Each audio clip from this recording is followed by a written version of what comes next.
if you need a book, we'll be coming down the aisle. We've got a real good number with us today. We'll be studying from Daniel chapter 6. And daily Bible reading count.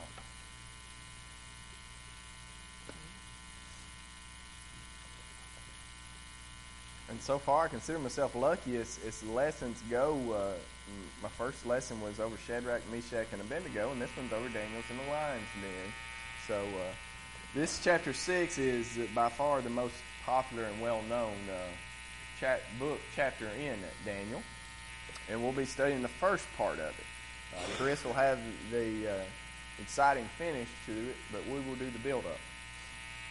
And in way of building up, I think it's important because the book of Daniel really, as far as time goes, jumps around some. So far, we've been in a fairly linear pattern from chapter 1 to this chapter 6. But after chapter 6, we really start skipping around. So I'd like to go back and kind of establish some timelines and some events because it helps me in my studies and hopefully it helps you. But in way of summarizing where we've been in the book of Daniel, the first lesson we studied was about Daniel and Shadrach, Meshach, and Abednego being kind of taken in with the king's group and trained in the Babylonian ways. But the Jews were brought into captivity in Babylon, and keep in mind they were brought in waves, but the best were brought in first. And that was the group Daniel and his friends were in. So while they were brought in early, there were still many, many Jews back in Jerusalem. But Daniel and his friends, they were trained up in the Babylonian ways. And then you see they're tested at the first, almost the introductory of the chapter with trying to eat all these Babylonian foods. They were trying to kind of make them nice and sturdy and strong men. And they refused. That was against what God had told them they could do.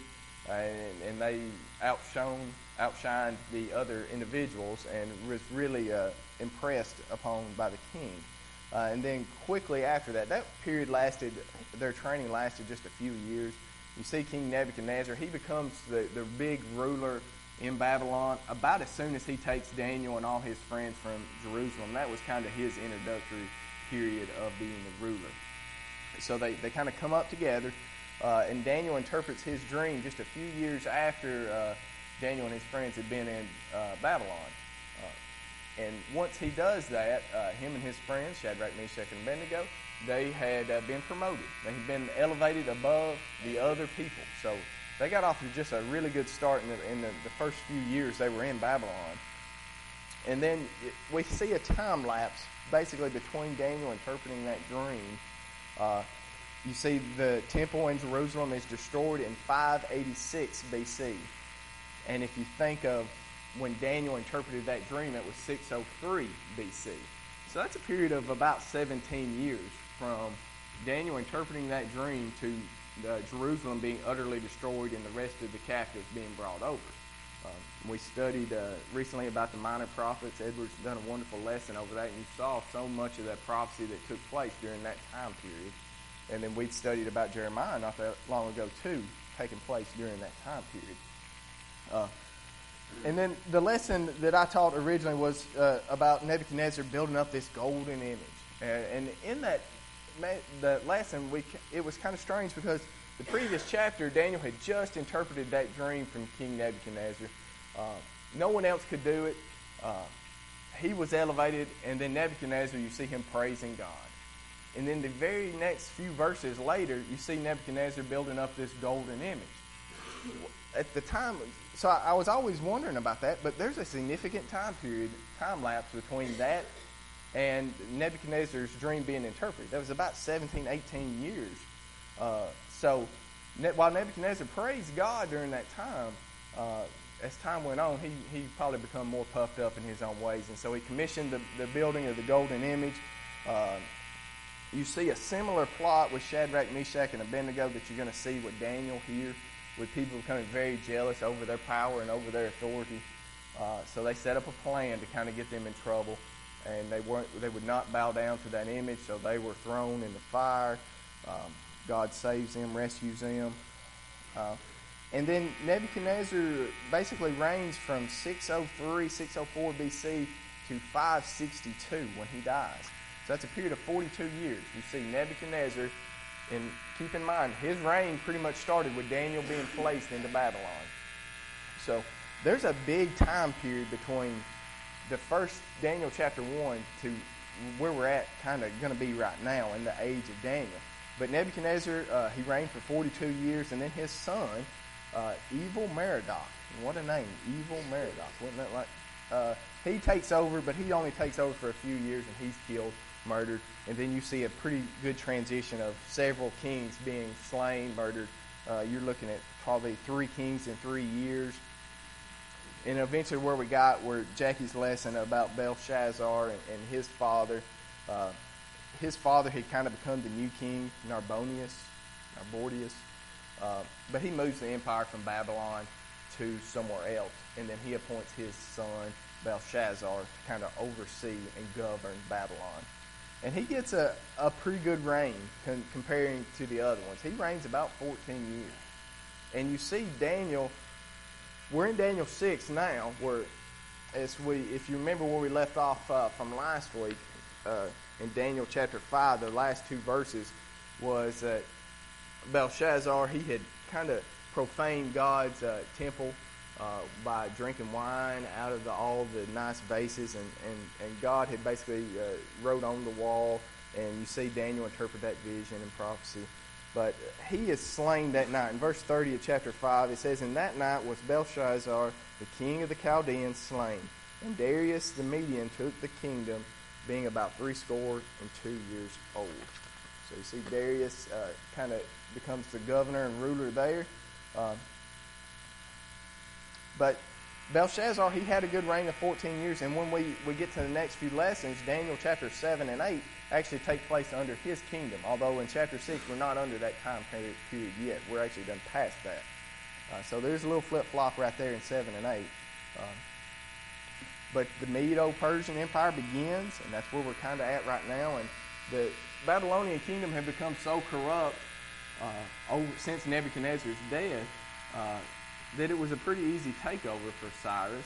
Cyrus, think of him as the supreme ruler of the Medo-Persian Empire. He pretty much, they say he just walks right in. And Babylon was the most fortified city in the known world. But due to their corruption and their sin and God's will, Cyrus was able to just walk right in there and take over the whole kingdom. And he does that, and then he kind of moves on to his other areas, and he appoints Darius the Mede to be the governor and ruler over Babylon.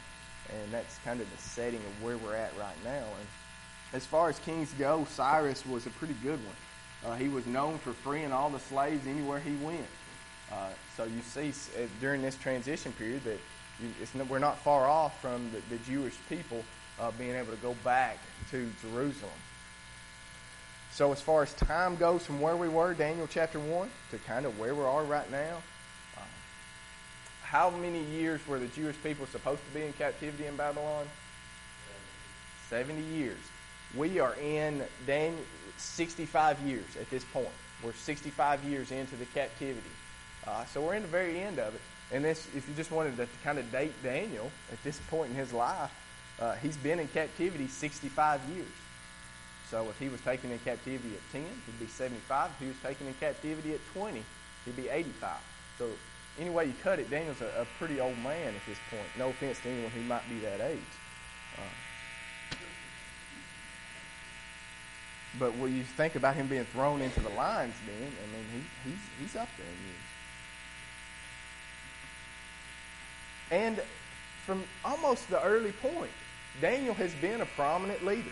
Let's look at the first 3 verses of Daniel chapter 6 here. It pleased Darius to set over the kingdom 120 satraps to be over the whole kingdom.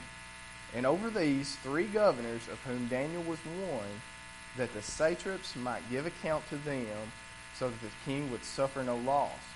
Then this Daniel distinguished himself above the governors and satraps, because an excellent spirit was in him, and the king gave thought to setting him over the whole realm. Johnny began his lesson last week by going through the Beatitudes, and I thought that was quite appropriate in looking at Daniel. And since early on, he has kind of been at the forefront of the whole Babylonian kingdom. Nebuchadnezzar had appointed him high up there. We don't know if he had stepped back at any point, but even just as recently as the prophecy of Belshazzar, Belshazzar's wife or mother knew that Daniel was the guy to go to interpret this prophecy. So Daniel was an important figure in this time period. And then Darius the Mede, who just comes right in, and he immediately knows Daniel, he needs to go above these other guys. So Daniel, he's one of 3 governors over the whole province of Babylon. And then he quickly just distinguished himself above the other 3. So a hard-working guy, seems to be just a wonderful person. You really don't hear anything bad spoken about Daniel. But let's quickly see kind of the plot here, the plan to overthrow Daniel. Let's look in verse 4 here. So the governors and the satraps sought to find some charge against Daniel concerning the kingdom. But they could find no charge or fault because he was faithful, nor was there any error or fault found in him. Then these men said, "We shall not find any charge against this Daniel unless we find it against him concerning the law of his God." That's kind of important. As I read through this, there were some important comparisons that just jumped out at me that I'd never really realized when we were studying Daniel. We'll look at them in just a second. Then these men, okay, we read that verse. So that brings us to verse 6. So the governors and satraps thronged before the king and said thus to him, "King Darius, live forever." So you see, they're coming to the king, just basically trying to flatter him. They've got a plan. They couldn't figure out what to really do with Daniel, but the thing they found that they could maybe exploit was his faith in God. So all the governors of the kingdom, the administrators and the satraps, and the counselors and advisors have consulted together to establish a royal statute and to make a firm decree that whoever petitions any god or man for 30 days except you, O king, shall be cast into the den of lions. Now, O king, establish the decree and sign the writing so that it cannot be changed according to the law of the Medes and the Persians, which does not alter. And that's an important thing that we sometimes overlook. But that was unique about the Medes and their law. You couldn't change it. Once they did a law like that, even the king was bound by it. Therefore, King Darius signed the written decree. So they've got their plan, their plot. They're going to basically, they know Daniel. They know he prays to God. They know he's been faithful because he's been with them all this time period. But they think they've got him here because they convinced the new king, and the new king's, yeah, that sounds like a good idea. Let's make it where everybody can worship me. He's an idol worshiper, as the other Medes and Persians were, so it really didn't make a difference to him. So they kind of set out to find a way for him. And let's read just a little further, and then we'll jump to something else. In verse 10, "Now when Daniel knew that the writing was signed, he went home. And in his upper room, with the windows open toward Jerusalem, he knelt down on his knees 3 times that day and prayed and gave thanks before his God as was his custom since early days." So Daniel does exactly what he's always done, prays to God. Then these men assembled and found Daniel praying and making supplication before his God. And they went before the king and spoke concerning the king's decree. "Have you not signed a decree that every man who petitions any god or man within 30 days except you, O king, shall be cast into the den of lions?" The king answered and said, "This thing is true, according to the law of the Medes and Persians, which does not alter." So they answered and said before the king, "That Daniel, who is one of the captives from Judah, does not show due regard for you, O king, or for the decree which you have signed, but makes his petition 3 times a day." So that kind of brings us to the end of our reading, and then Chris will pick up on that next week. But you see the plot, you see the plan, and you see them executed. Does that sound familiar to anything that we read in the Bible?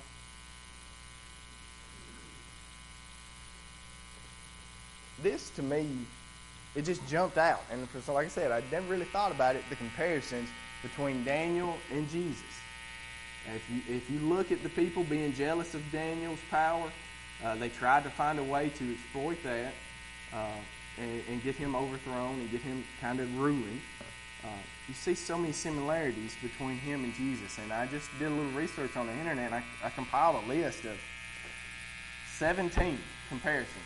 And if you look at how great the Bible is, and it's hard to dispute its authenticity. And if you just look, the story of Jesus could be told simply through chapter 6 of Daniel. And let's go through some of these because it's kind of neat. But in Daniel, you have the administrators, the satraps, they all get together and they conspire against Daniel. Well, for Jesus, you have the Pharisees. They all get together. The high priests, Pharisees, other Jewish leaders at that time get together to conspire against Jesus. They follow Daniel around to find his fault.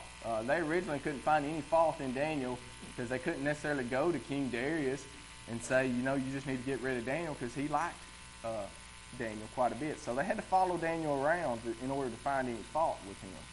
They did exactly the same thing with Jesus. And to follow him around just to find any reason why they could charge him with something. And you saw them constantly try to trick him up. You see them, should we pay taxes? They asked Jesus that, trying to get him to go against Caesar. Should we stone this woman, this adulterous woman, trying to bring some kind of inconsistency between Jesus and the law of Moses. Daniel's found blameless. They couldn't find anything wrong with him. Jesus the same. They couldn't really find anything wrong with Jesus. His enemies come up with a plan to arrest him. That's exactly what they did for Jesus. They conspired and they eventually agreed that they needed to get him arrested. In order to do that, they needed to spy on Daniel. They had to catch him praying. They had orchestrated this big plan to convict him and catch him, but they had to spy on him and catch him. That was Judas's role as the spy in order to capture Jesus. He prays when the plan is put in motion, even though he knows there's danger. Daniel knew this law. He knew what would cost him if he went and prayed like he normally did. It wasn't that he was hiding or anything. Jesus knew exactly what was going to happen to him when he went to the garden and prayed. But it didn't stop him. He went and prayed 3 times. And that brings us to Daniel. How many times did Daniel pray each day? 3 times. How many times did Jesus pray in the garden? 3 times. Daniel was arrested. When was he arrested? Right after he prayed. When was Jesus arrested? Right after he prayed. Daniel is immediately taken into judgment. There's no big drawn-out trial, or he's not thrown in jail for a period of time and then brought in front. He's immediately taken to his judge. Same with Jesus. Daniel was found guilty of transgressing the law of the Medes and Persians. And the Jewish people thought that Jesus had violated the Jewish law. Now let's look a little bit at King Darius. King Darius was not happy with this. He stressed quite a bit over the sentencing of Daniel. He couldn't even sleep at night. Pilate stressed quite a bit over the sentencing of Jesus. Darius was unable to sleep. Pilate's wife was unable to sleep. Darius looks over the law to find ways to release Daniel. He tried to find any way, but he couldn't change it. He couldn't change that law.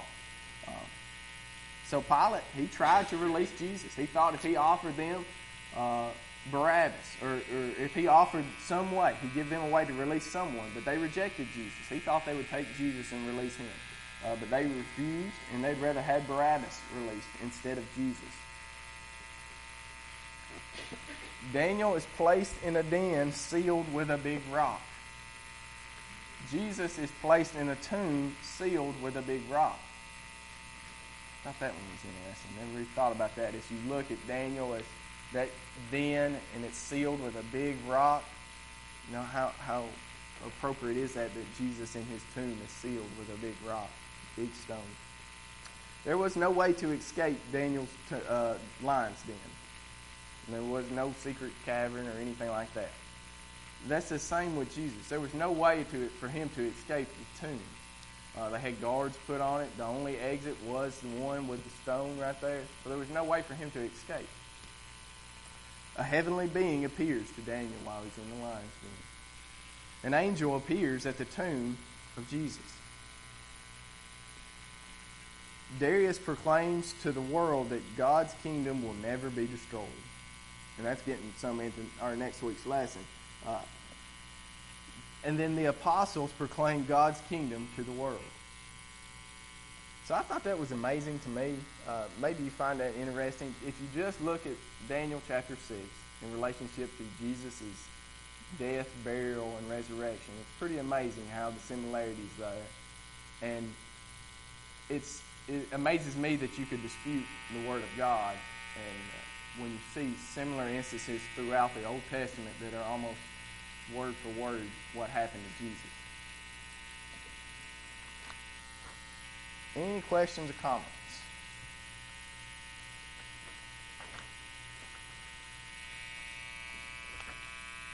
I've been really quiet.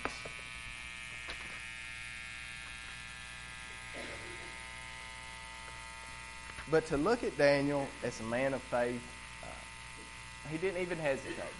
When the decree come down, there was no question or no doubt of what he would do. He would go home and pray just like he always did. That should strengthen us in our faith. If it ever comes a time where we're in a similar situation to Daniel, we should take faith and comfort in what Daniel did. We should do what we always do. We should always serve God and worship Him and please Him. Not worry about what the government's going to do or if we ever might be in any kind of danger. Because all that will be taken care of by God.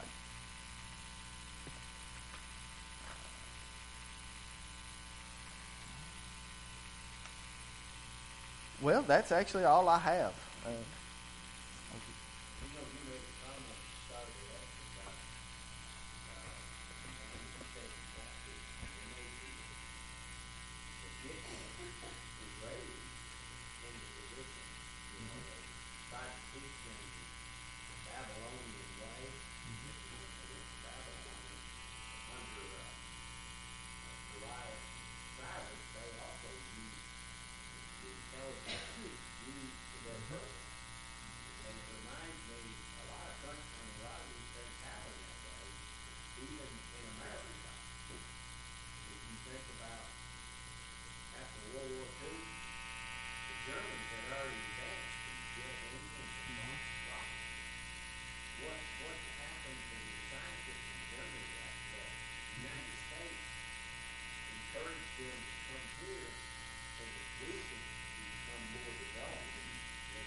You're right. That's a good comparison.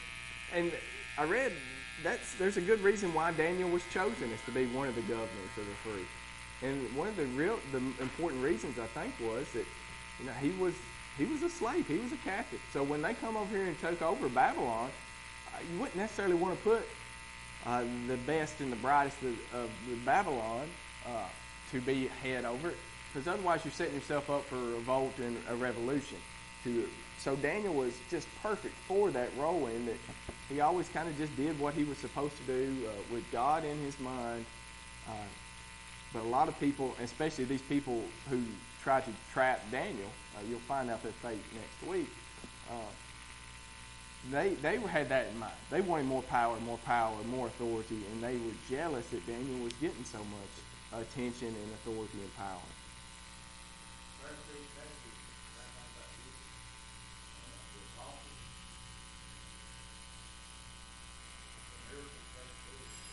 Yeah, they were. This just went back to jealousy. A lot of it did. And how much does that apply to us in our works today?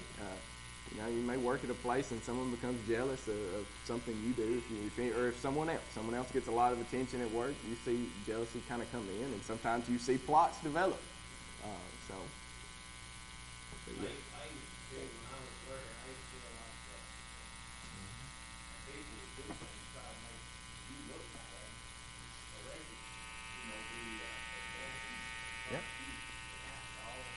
happens, I'd say, at every job. But you know, the comment that I made about the Germans coming over here after the Americans got in, remember one of the most famous scientists in Germany, Werner von Braun, you know, name is German. Countries use them. They use other people as well. And that's what these Babylonians and Greeks did. All right.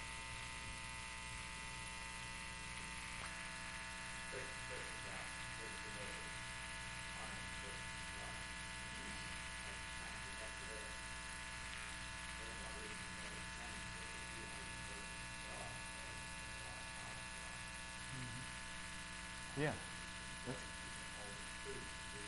Like most of the people during that time. Yeah. They didn't always have trouble rejecting God, but they would have trouble rejecting Him as the only God. All right. Well, thank y'all very much.